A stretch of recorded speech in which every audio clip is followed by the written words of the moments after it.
Benvingudes a la 11a entrega del magazín de la qüestió immobiliària. Avui estem en Potries, en el punt informatiu on estem donant a conèixer la proposta als pobles. El programa està finançat per la Diputació de València i la idea és posar en pràctica la proposta de custòdia immobiliària. Aquest espai l'hem preparat per a donar difusió dels principals problemes que hi ha al voltant de l'habitatge als pobles i avui comptem amb Anna Campos, que és originària de la Ribera i inquilina en la Safor. Benvinguda, Anna. Moltes gràcies. L'hem convidat perquè volem saber de primera mà el punt de vista de les inquilines en lloguer als pobles de la Safor i abans d'entrar en la xerrada, Sara mos llança l'anunci.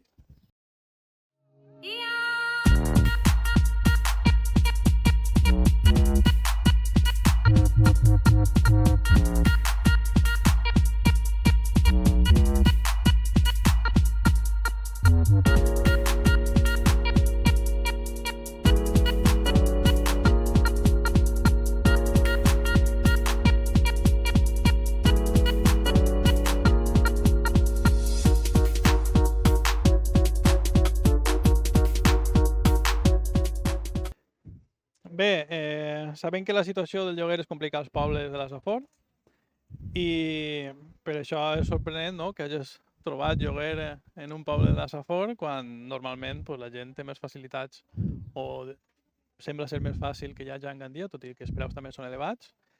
Quins motius el van portar a viure a un poble de la Safor?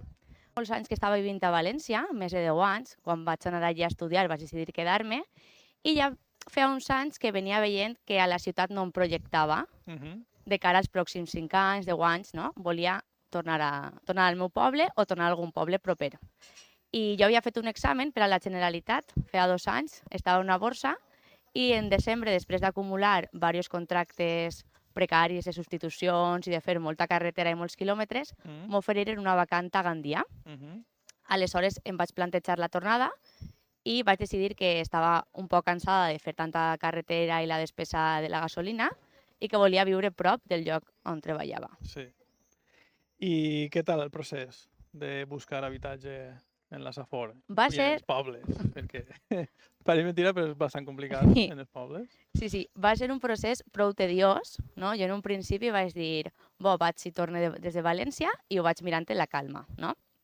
Però de tant en tant sí que entrava en Idealista o les pàgines així com més conegudes i veia preus desorbitats.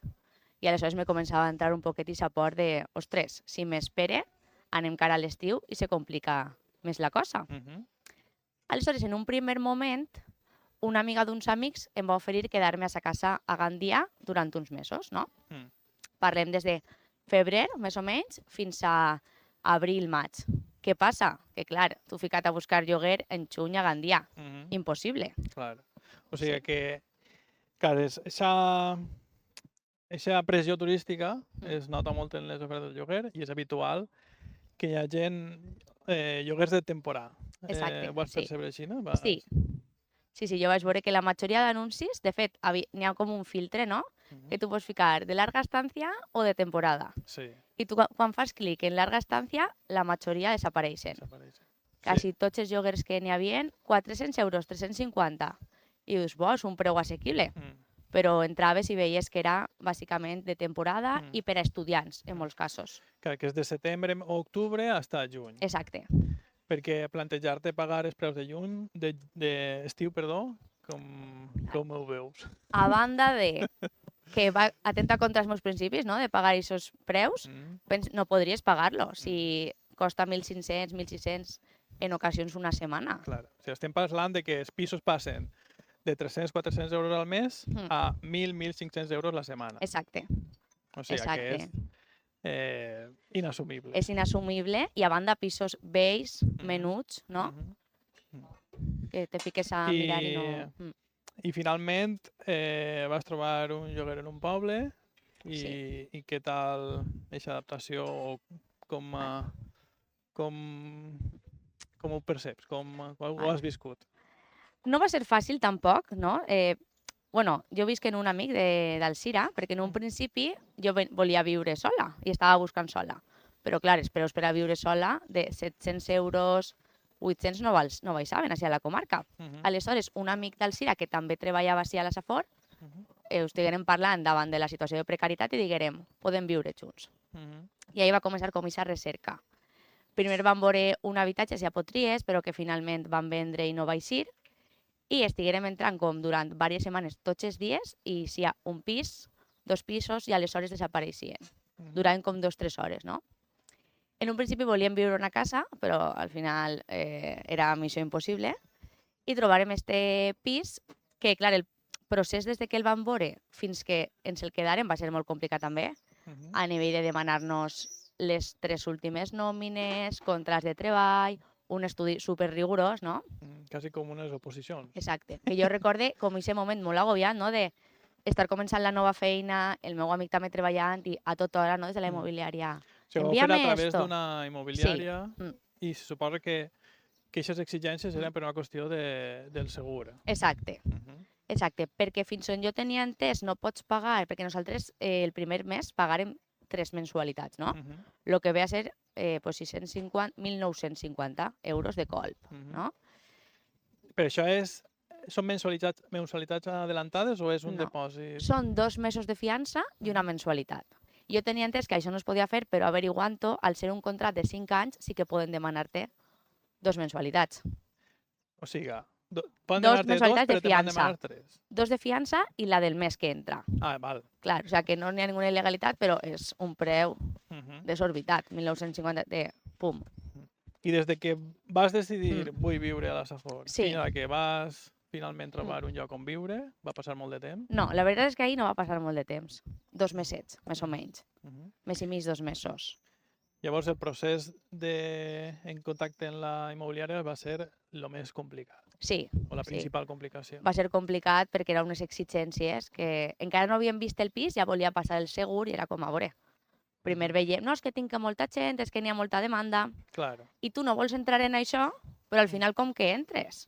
Perquè si no dius, me quedes sense casa, no? Aleshores entres en esa roda. Claro, claro. I a dia d'avui segueixes buscant? O penses que ja és com que te toca la loteria i ja... Nosaltres estem contents en el piso que tenim, no? Al final hem generat ahir la nostra llar, però sí que pensem que és un preu desorbitat i que si és que era altra oportunitat o bé d'una casa o altre lloc que ens quadrarà més, no tindríem problema en fer aquest canvi. Clar, és que la qüestió d'habitatge és un punt important en l'emancipació i en el teu cas no has tingut més remei que compartir. Exacte. Com es viu aquesta construcció d'un projecte de vida partint de l'habitatge? Jo penso que és desesperançador, no? Que estem en un punt generacional, penso que això és prou col·lectiu, d'haver estudiat carreres, haver fet màsters, pensar que això t'anava a garantir poder accedir a un habitatge digne i ara veiem que encara ben fent tot això no podem accedir, no? Aleshores, per a mi és prou desesperançador. Tinc la sort de poder viure en una companyia que jo trie, no? Que pense que molta gent ha d'estar abocada a compartir en desconeguts o en estudiants, inclús gent de 35-40 anys, no? Portant una vida d'estudiant, i pense que això complica molt l'arrelar-se i el voler construir un projecte propi. Clar, sí. També és bastant habitual que es jogui en habitacions. No sé si això també ho vau veure, ho vau considerar... Ho vam veure, jo no volia, no? Perquè jo els últims anys, com que havia viscut en amigues i demés, i anar a una habitació en gent desconeguda, tal, com ja per ahir, no passa, però inclús de veure habitacions en clau, no? Que els anuncis, tu veus els anuncis i te diuen no hay comedor, pero no hace falta, porque en tu habitación tendrás de todo. Dius, ostres, no? Individualisme total, cadascun la seva clau i molt fort, molt fort. Clar. I a pesar de que és un problema generacional i s'està posant bastant en rellevància, sobretot en la ciutat, a través dels sindicats d'inquilines, són moviments que són molt coneguts en les ciutats. Això, algo similar és percebut en els pobles? Afrontar el problema des de la col·lectivitat o des de la unió?